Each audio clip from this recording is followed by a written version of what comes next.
बहुत समय पहले की बात है। सरयू नदी के किनारे अयोध्या नाम का एक सुंदर राज्य था।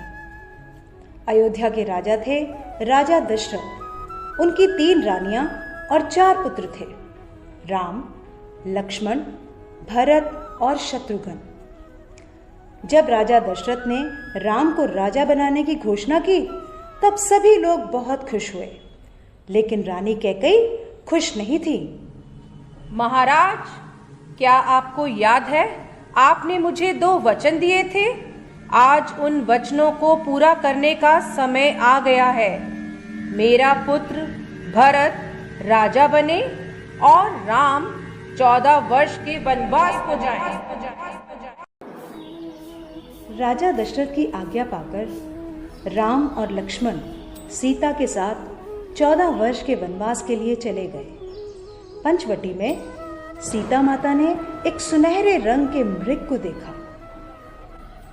रंग सुनहरा मृग अति सुंदर, सीता मन को भाए, कोई जाए इस मृग को अति शीघ्र ले आए। सीता माता की इस बात को सुनकर श्री राम मृग की खोज में जंगल की ओर निकल गए। बहुत देर हो गई, प्रभु राम अभी तक लौटे नहीं। लक्ष्मण, लक्ष्मण, हे सीते, हे सीते। लक्ष्मण, लक्ष्मण देखो, प्रभु तुम्हें अपनी सहायता के लिए पुकार रहे हैं। हे माते, ये मुझे किसी मायावी शक्ति का कार्य लग रहा है। आप चिंतित ना हो, भैया जल्दी घर लौट आएंगे। नहीं लक्ष्मण, मेरी आज्ञा का पालन करो। जाओ, प्रभु को तुम्हारी सहायता की आवश्यकता है। ठीक है माते, किंतु आप इस लक्ष्मण रेखा को पार नहीं करना।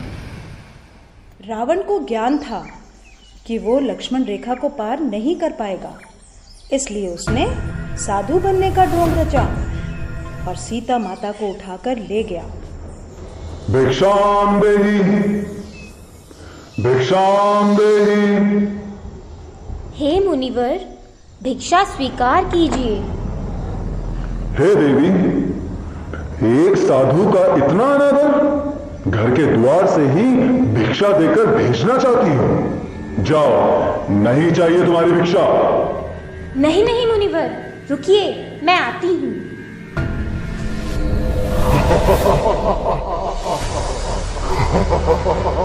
बचाओ, बचाओ, बचाओ, भैया लक्ष्मण, प्रभु राम, बचाओ, बचाओ, हे नाथ, मुझे बचाओ। यह धर्मी पापी रावण मुझे उठाकर ले जा रहा है, बचाओ। राम और लक्ष्मण सीता माता को कुटिया में ना पाकर बहुत चिंतित हुए और उनकी खोज में निकल गए। श्री राम, लक्ष्मण और हनुमान ने लंका पर चढ़ाई कर दी और राम और रावण का युद्ध हुआ, जिसमें श्री राम विजयी हुए।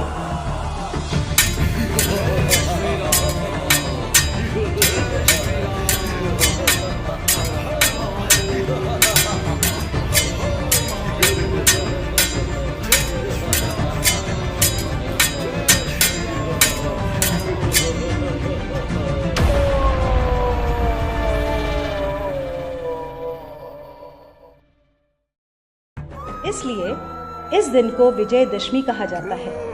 यह त्योहार बुराई पर अच्छाई की जीत का प्रतीक माना जाता है।